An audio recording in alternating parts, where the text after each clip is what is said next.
Welcome back. We've got a special menu prepared for you two tonight. Yay! And there's good food too! No, the boss is the best.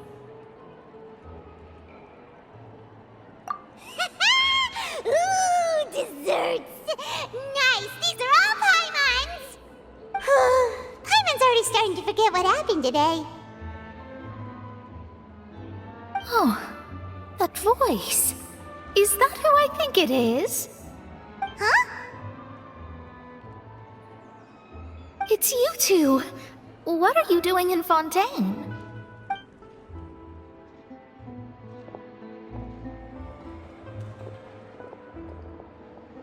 Mona?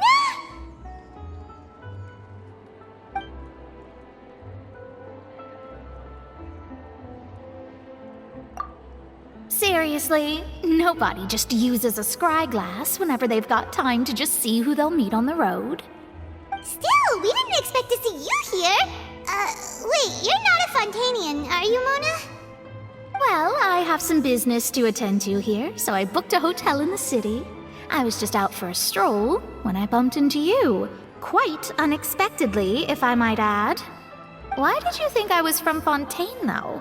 Is that because Magistus doesn't sound much like a Mondstadter surname?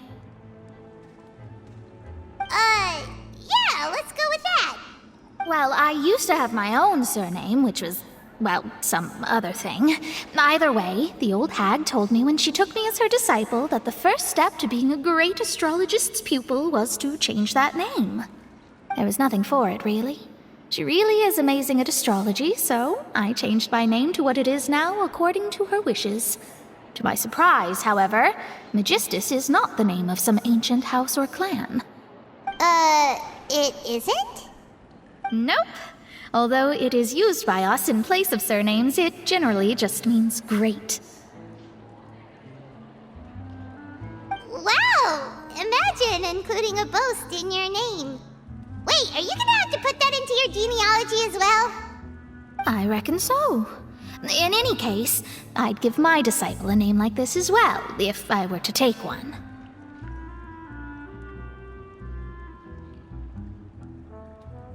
Astromancer Barbeloth Trismegistus. Whoa, that's a long one.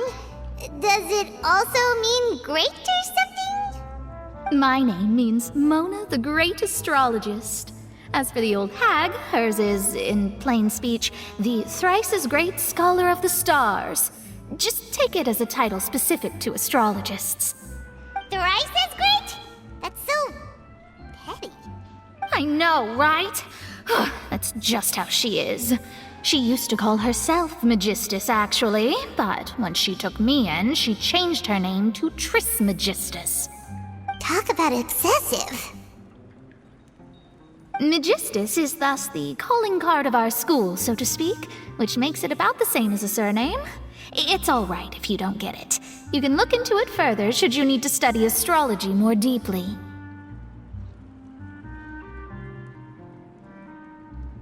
That sounds terrible! But anyway, you're not Fontanian, are you, Mona? You're from Mondstadt, right? Well, I was born in Mondstadt, yes. My parents migrated to Dornman Port, and I traveled with the old hag for a while, after which I settled down in Mondstadt City. Oh, that's a good thing then. At least we know you won't be dissolved by Fontaine's waters.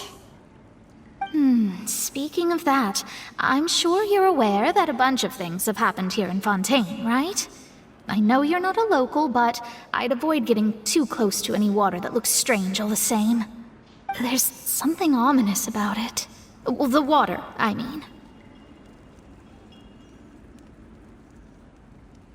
That was the main reason, yes. Just a while back, the Steambird invited me to take part in a panel and speak about the circulation of the prophecy as an astrologist. The invitation was sent quite early on. I don't think anyone expected Fontaine to be in this much trouble. What do you make of that prophecy, Mona? Just tell us what you think as an astrologist. Your word would go a long way to make things more certain and less scary. What I can tell you is that I'm an astrologist, and that this prophecy concerns the fate of Fontaine. even that of all Tevat. Ascertaining this is akin to reading the fortune of the whole world. I'm afraid that this is not something that just anyone can do. If I could do it, you would no longer call me an astrologist, but a visionary. But on the flip side, the prophecy is so huge and powerful that it must surely come from a powerful visionary. Its contents involve the fate of the world. Disregarding it would be a mistake. A visionary? Sounds really powerful and all, but does such a person really exist? Of course. The old hag could do it, and I'd bet there are others amongst those Hexenzirkel colleagues of hers who could do something similar. Huh? Are you sure? All right, I'll help you. It isn't often that I see you with such a serious look on your face. I'll tell you once I hear back from her. Thanks, Mona! You're amazing as always! Oh, well, this is something only I can do after all. So yes, your praises are quite welcome. That's the greatest of astrologists for you! Of all the people we know, you know the star's the best! Indeed, indeed. That's the spirit. Oh, sorry. I came to see what all the commotion was about. If there's anything you need, do not hesitate to inform the Spina di Rosula. Oh, whoops. Guess we were getting a little too carried away there. Well, I'll go tend to my own business now. If I receive any news, I'll be sure to come find you two again. And there she goes, quick as rushing water. And here we are with the Spina guy giving us suspicious looks.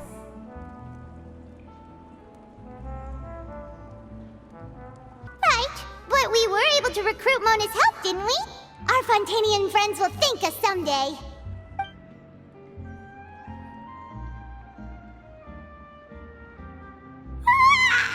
Good morning.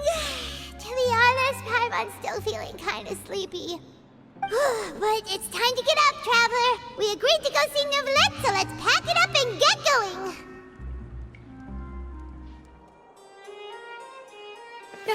You're here! Finally! Is something wrong? Monsieur Neuvillette and Lady Farina, they seem to have gotten into a dispute. Please go see for yourself.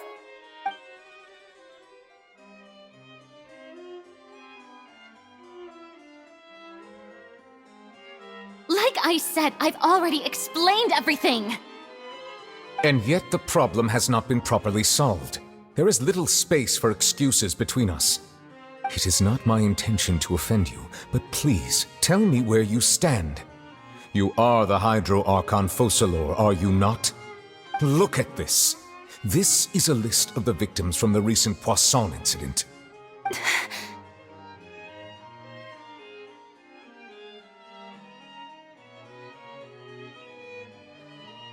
You mean...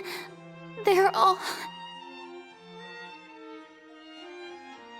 We did not arrive in time to avert this disaster, and I will not have it happen again. I will say this once more. You must tell me everything you know. Yesterday, I found 3 stone slates in some ancient ruins near Poisson. Do you know anything about those? Seriously? You're questioning me like this is a court case now. I don't know anything about that. But you found them in some ancient ruins, you say? That's correct, which is why I came to ask you some questions. There should have been 4 slates, but one of them was missing. The other 3 feature different images that seem to correlate to the prophecy. The prophecy? The second of these slates depicts the previous Hydro Archon Egeria kneeling before a floating island in the sky, as if confessing something. Do you know nothing of this either? I don't. I've never seen such slates. I'll ask you again. Do you really have no information regarding the previous Archon? My deciphering of the slates indicates that the Hydro Archon Egeria once had to confess to, or apologize for, a certain sin. If anyone would know about it, it should be you. All gods don't have the same secrets, you know. She was herself and I'm me. Is it really so strange that I know nothing? I understand your concerns, but I'm sorry. I just don't have anything to tell you. Forgive me for saying this now, Lady Farina, but I have long known of your various secret investigations into certain matters. There are several indications that you have been investigating the prophecy on the sly.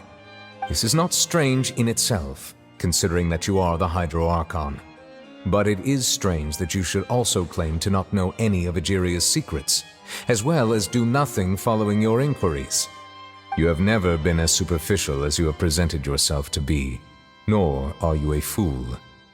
And yet, your behavior is very inconsistent.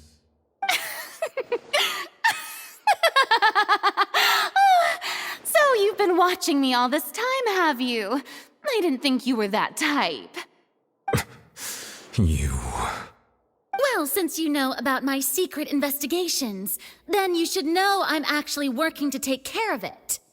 There's no point questioning or suspecting me. You're the Eudix, but you're still my subordinate. You should be following my lead. Just trust in me, you're Archon, and do as I say. Never mind whether you can truly convince yourself to or not. It'll all turn out fine. That's all I have to say. We do not discuss this matter again. Oh, the opera's about to start. Toodles!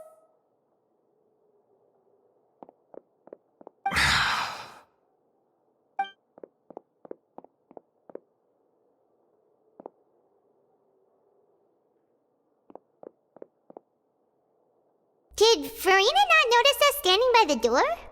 Wonder what's up with her. She was smiling. Huh. She didn't seem in the mood to care if we were listening in or not. I assume you've been outside for a while now? Oh! You noticed! Seems Farina didn't even realize we were here. She was in a great panic, though I cannot discern the reason. Our discussion reached impasses time and again, a state of affairs that we cannot allow to continue. Still, I do not understand. Dialogue is the basis for understanding, so why did she keep refusing to engage?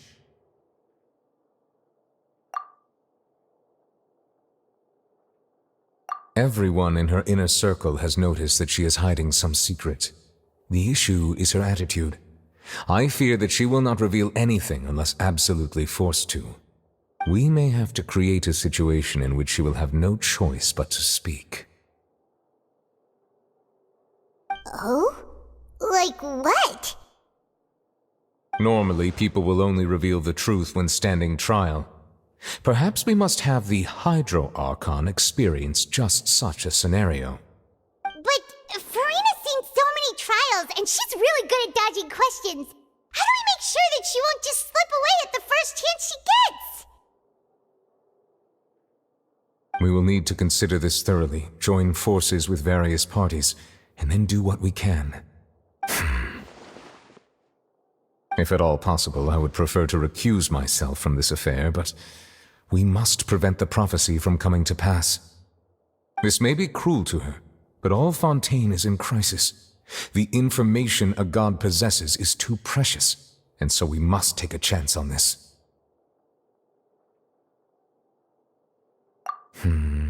But who will lend us their aid to do such a thing?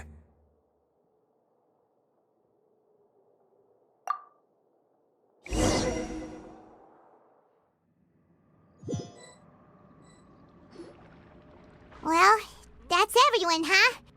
Speaking of which, it was pretty smart of you to think of hiding here. Poisson was just involved in a disaster, so it's presently devoid of people. That naturally makes it the best choice.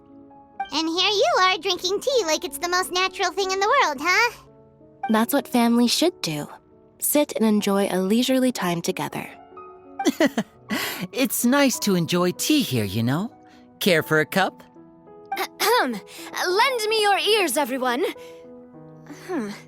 Or perhaps one of you might like to start us off. How about you, friend? Me? No, I don't think I can. Then, how about you, good sir? I fear that I will cause the mood on this boat to become as somber as it is in court. Well then, I guess we're lucky we've got a local like me to organize things. Wonderful, the spotlight at last. I guess I'll be facilitating things from here. That was a little long-winded, don't you think? Oh, you might be right. Anyway, to cut to the chase, our friend here, the Traveler, has brought us together to discuss something. As for what that is, well, let's start by saying that we'll be pooling our efforts together to create a series of traps. Oh, how intriguing. Well, it's just an expression, really. One that I just learned from Chlorand, and used on the spot. So, let's invite her to explain in detail.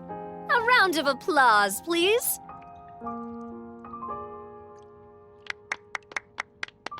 Huh? Didn't you say that you would be facilitating this? Oh, come now. Your work doesn't involve much public speaking, right? This is a good chance to practice. You might even pick up some fancy oratory tricks to impress your boss with in the future. I see. And what does my boss say? He is glad that you consider him your boss. Do go on.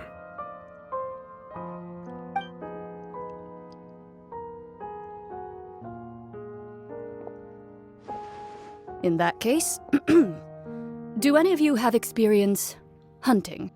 Not that I recall. Fremine and I once used a wooden stick in a basket to catch wild rabbits when we were younger. As for Lynette, oh, right. You were sick that day, weren't you? I've also gone diving to catch some fish before. Does that count? I'm afraid not. You may or may not have heard, but Fontaine once played host to a group known as the Marechaussee Hunters. Though that was their name, they did not hunt animals, but rather various monsters left behind by the ancient dynasty of King Remus.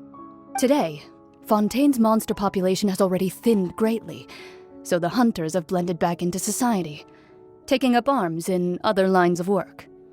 They even left a unique methodology of hunting in their wake. A trap comprises of the following components: bait, a trigger, and a containment device. Sometimes a lethal implement will also be necessary to deal with the prey.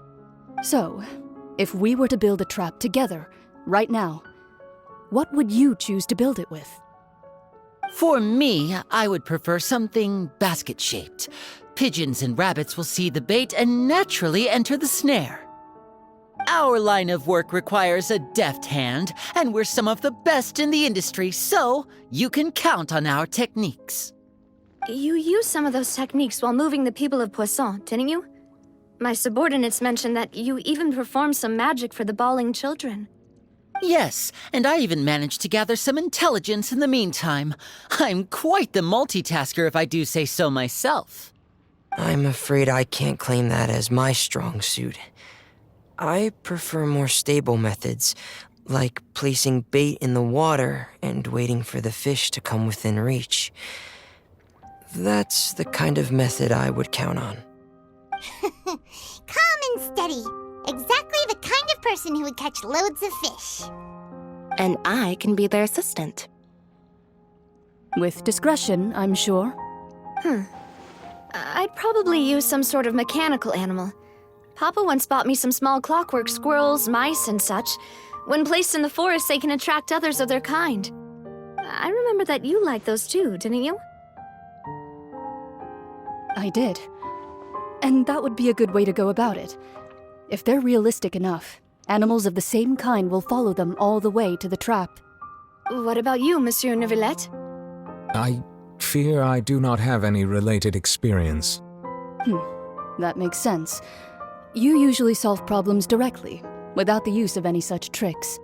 But I do have one more question for you, Monsieur. If we were to create a trap now, how would you design it? Would like for it to be effective, but bring no harm to the prey. A more gentle trap would be ideal. Kind, as always. However, our intention doesn't necessarily change the containment device and the type of implement we need. If we wanted to kill the prey in one strike, we would need a powerful implement. However, that also goes for prey that must be captured and safely contained. Wait, why's that? Only a hunter who's a true expert at subduing their prey can snare it without harming it. The line that divides life and death is often exceedingly thin. So are we going hunting together? Huh. We hadn't thought of seeing ourselves as hunters. It kinda works, but maybe it's still not the best metaphor. If our means of capturing and dealing with our prey is to put them on trial, then the hunting metaphor is actually quite accurate. But we shall require much more courage than any hunter to judge a god, a being whose seat is an exalted throne.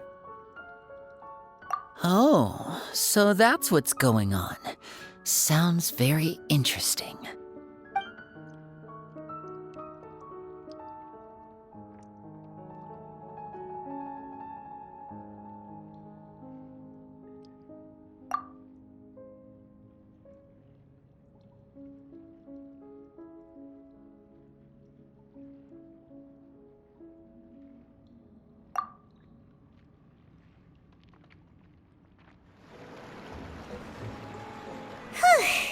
It's been a tough few days, hasn't it? So much has been happening. Paimon didn't think the meetings would go on for so long, but everyone seemed pretty fired up, huh? Paimon thought they'd be at least a little frightened.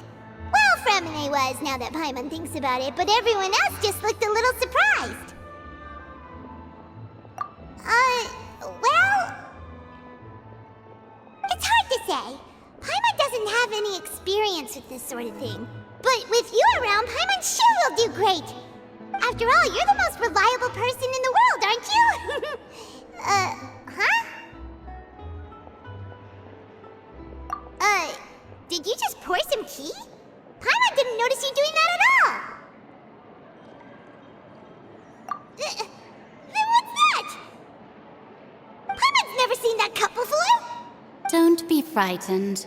I'm just joining you two for tea. I merely refrained from saying anything till now. Who's that voice? But there's no one here. Aw, have you forgotten me already? Wait, you are familiar. You're the voice we heard from the sky in Sumeru. The voice from the sky, I fear that description is wrong. Though, not completely wrong. You're feeling lost now, just as you were feeling previously. I sensed that confusion and thus came to you. Guiding people is an irresistible hobby of mine, after all. Consider me a passerby, just accepting a commission from my friend's disciple on a whim.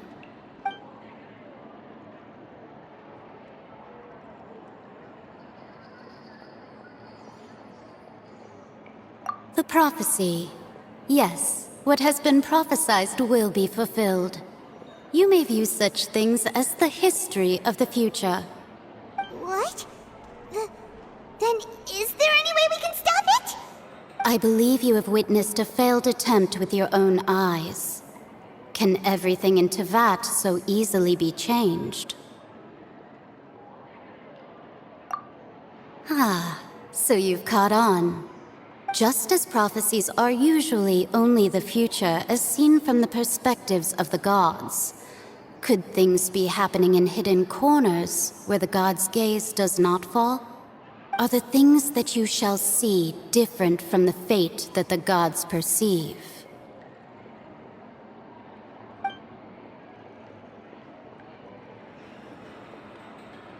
What is she talking about? It all sounds really impressive and important and stuff, but it also sounds kinda scary.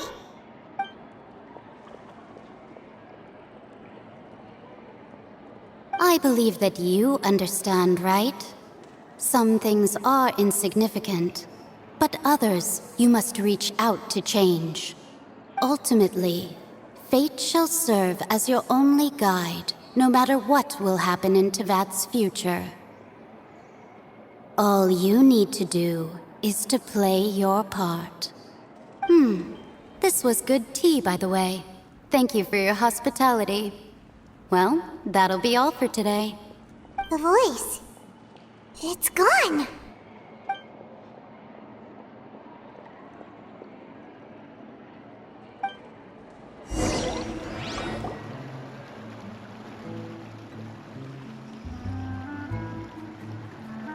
What? I hear someone talking. All right, coming. Hey, it's you who's getting lazy, okay? Well, I see I've walked in on some lively banter. Luna! Fine, just fine. I went to take part in that Steambird panel. It turned out to be more interesting than I expected. Not all Fontanians are pessimistic about this. One journalist mentioned that sitting around and waiting for the end to come would be wrong, and that they should make their own rescue preparations. I agreed, so we had a brief chat with her. Did she have pink hair by any chance? Why, yes! It was Charlotte. You remember her, right? That daredevil journalist? I'm in full support of her view. Prophecies are very important, but how can people allow their lives to be commandeered by just a few words? That's right! Paimon's glad to hear something sensible for once. Ah, yes. About what we had discussed before. I did try, but I'm afraid I couldn't reach the old hag. I'll try again tonight, but I wouldn't get your hopes up. Huh?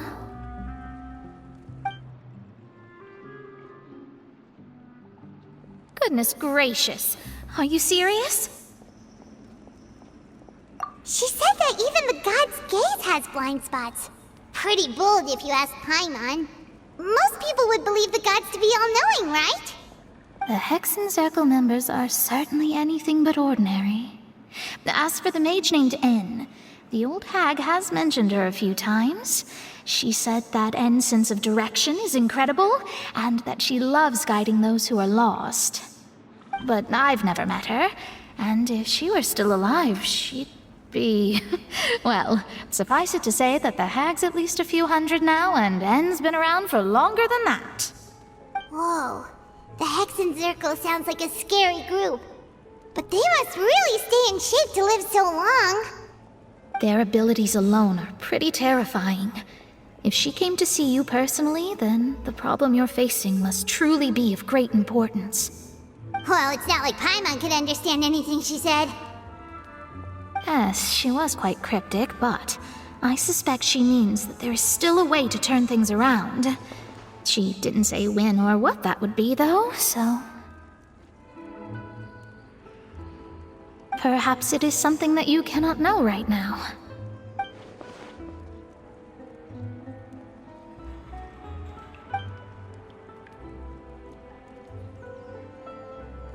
Traveler, Paimon, are you two all right? Oh, we're fine. We're just a little down right now. It kind of feels like the end is coming, you know? I see. I feel that same sense of desperation, too.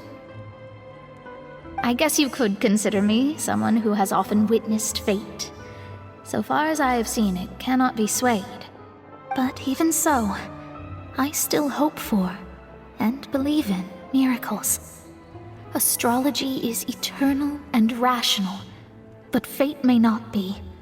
It is cruel, but it can also be beautiful. Perhaps that's what N was trying to tell you. Not to lose heart, and to believe that what you are seeing playing out before you is not yet set in stone.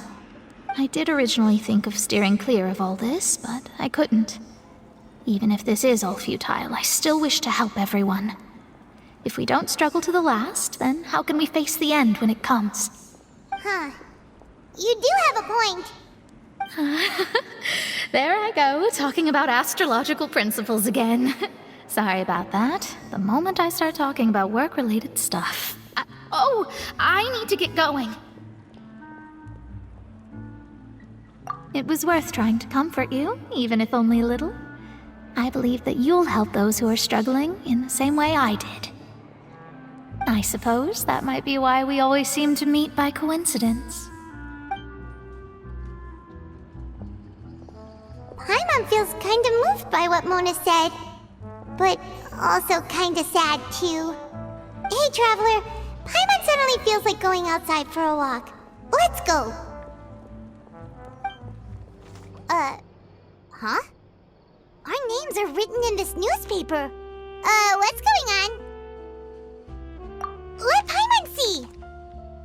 The underwater stronghold, the Fortress of Meripede, has continued in its noble autonomy, but that does not mean that others cannot interact with it. My recent attempts to enter the fortress bore little fruit. Guess Charlotte still hasn't given up on that. Thus, did an Outlander friend become the focus of this report, a blonde adventurer with their white fairy legends trailing in their wake. It is said that this mysterious traveler once visited the underwater fortress. So while the fortress's interior remains a mystery behind closed doors, do not fear, for the tales of the traveler contain surprises in spades. Journalist Charlotte's biggest scoop yet, the Traveler's Trail, World Walker. Charlotte took so many awesome photos of us and we never even noticed her. She hasn't been able to get a hold of anything at the fortress, so since we're easier to find, she's using us as the subject matter instead? Seriously? Well, fine. Those headlines and photos do look cool, so Paimon will forgive her this time. We're here! Paimon's hungry. Should we go in and get something to eat?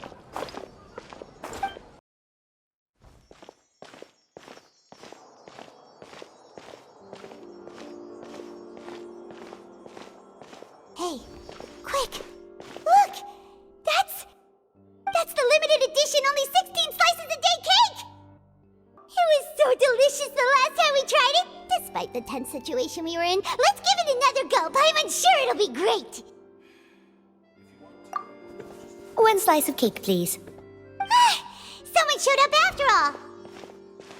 Oh, wait, you're the one from the Palais Mermonia. Oh, are you here to buy cake too? It seems Monsieur Nervalette was right. You really can eat. Wait, did he really say something like that? That's right. Even he has his own preferences when it comes to food. As for me, I love the cake and coffee here. Do you come here often? Usually every day. Every day? It's part of my daily schedule, apart from work. I shall have my cake and coffee. Then what if someone told you one day that this place would be closing soon, and you wouldn't get to eat cake here anymore? What would you think? But why would it close? Well, Paimon doesn't know either, but maybe the waters will rise tomorrow. You know, like in the prophecy. Oh, the prophecy. To be honest, I haven't paid much attention to that. No, still, even if there'd be no more cake tomorrow, that wouldn't keep me from having some today. No, it's the same for eating in general. You might not be able to eat tomorrow, but if you can do so today, then you should carry on. That's what people call living, you know.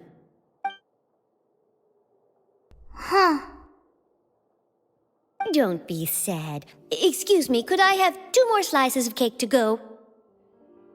These 2 slices are for you. Sijuin said that this kind of expression you're making is what humans call being sad. Oh, you know Sijuin? I sure do.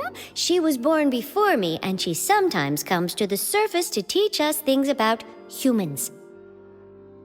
She said that humans are creatures that are saddened easily, yes, and you can only lift their spirits by feeding them delicious food. So please try the cakes here. I've got something else to do, so I'll be going now. You two try to stay in a good mood after eating, all right? Bye.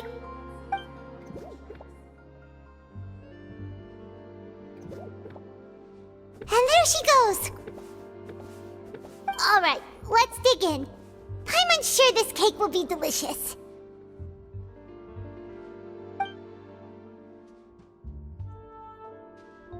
It's more delicious than last time, and the flavor gets even better with a sip of tea. It sure would be nice if we could come again tomorrow.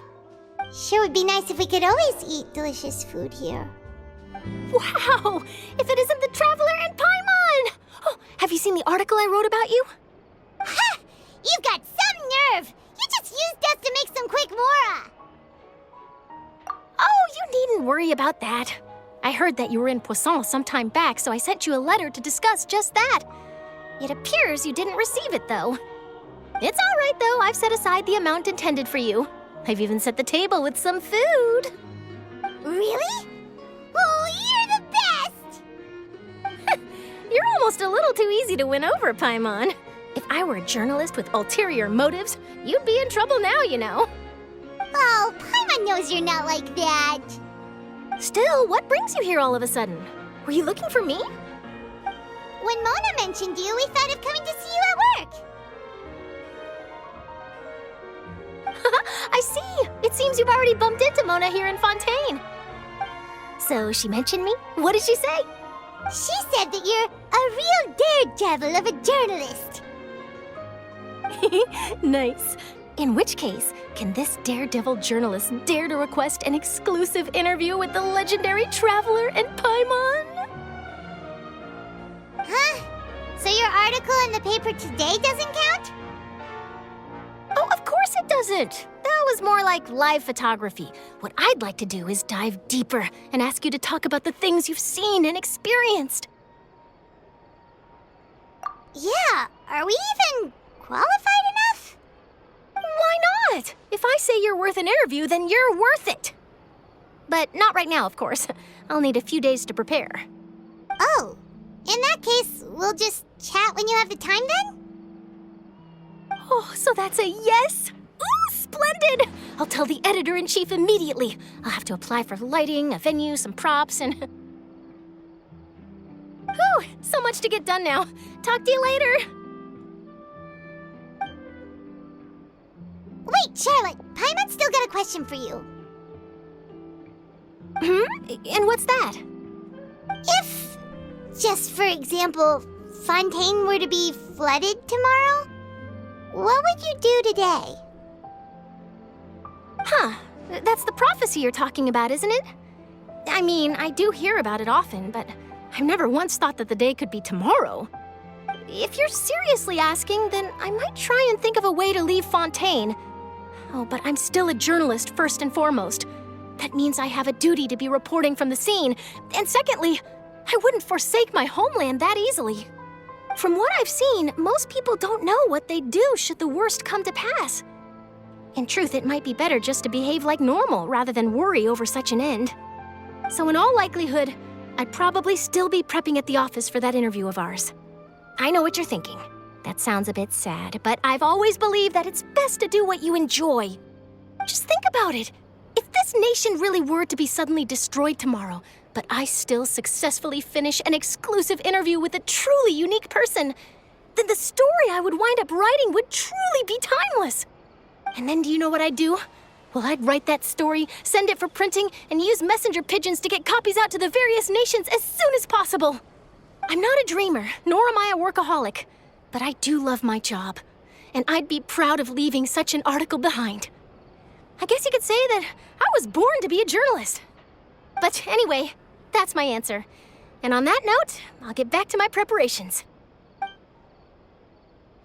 That's so nice.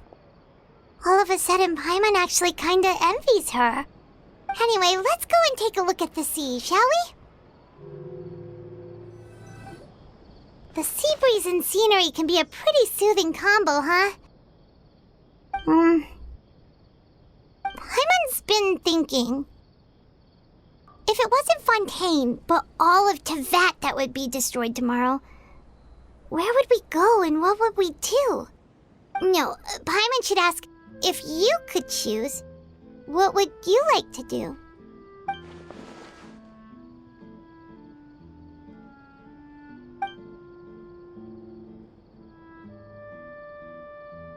We've always been moving to the next destination, so we haven't spent much time thinking about these kinds of things.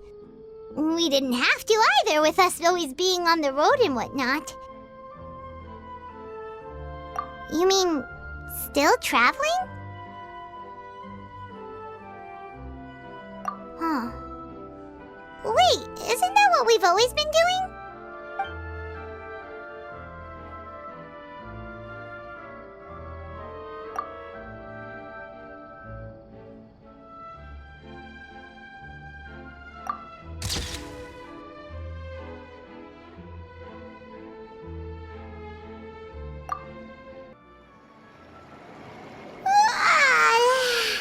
Feels like you'll grow mold if you stay here long enough. But it's still better than the Fortress of Miropede, that's for sure. It's not only damp there, but salty too. So the two of you are still here. Wonderful. Oh, you're from the Palais Mermonia, aren't you? Yes, I'm Isadora. Monsieur Nervillet sent me to look for you two before. I heard that afterward you went to the Fortress of Miropede. Not at all. I'm well aware that you're friends of his. Actually, I'm here to pass along a message from him. Yes, inside the Opera House. The miHoYo Phantom has declared the incident a small-scale riot. A riot? Well, that said, I don't personally think it was that serious. Lady Farina was watching a performance at the Opera House, and while she was resting during an intermission, some other audience members suddenly started harassing her, loudly accusing her of doing nothing about the prophecy crisis. And before she could respond, others started to join in. The crowd continued to grow, and protests against the Hydro Archon started to break out. So people have started to put the blame on Farina. Guess they finally found an outlet for the pressure they've been under due to the prophecy. I agree. People will naturally rely on gods, as is customary. But the moment people feel threatened, gods are also the first to be blamed. So what happened after that? Is Farina okay? Seeing that the situation was spiraling out of control and that further argument was pointless, she claimed that she'd gotten tired of this and left in a hurry. The miHoYo Phantom had their hands full maintaining order and did not catch where Lady Farina had gone. Only when things had stabilized did we realize that she had gone missing. So, you mean she's still missing? That's right. The miHoYo has dispatched many people to search for her, but we don't have any leads yet. That said, I don't think there's much to worry about. She is a god after all. Even if she were to fall into the hands of rioters, what could ordinary people do to her? Good. Monsieur Nervillet sent me to tell you about the situation, but he didn't say anything else. Don't worry, this is more than enough to go on. Thanks for keeping us informed. Is that so? Well, all right then. In that case, you two take care. I'll be heading back to the Palais now.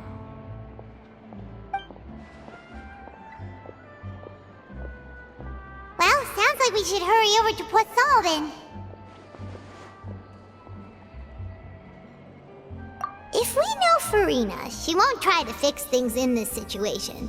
Instead, she'll look for a place to wait out the heat. And, as we also know, she may be loud and dramatic, but she doesn't have a heart of stone. When Nervillet was talking to her in the Palais Mermonia, and she heard about Poisson, she couldn't hide her sadness and remorse. It would be hard for her to ignore being accused by the public today. Paimon thinks Farina's probably taken the opportunity to slip away to Poisson and try to relieve the sense of guilt that she's feeling. Huh.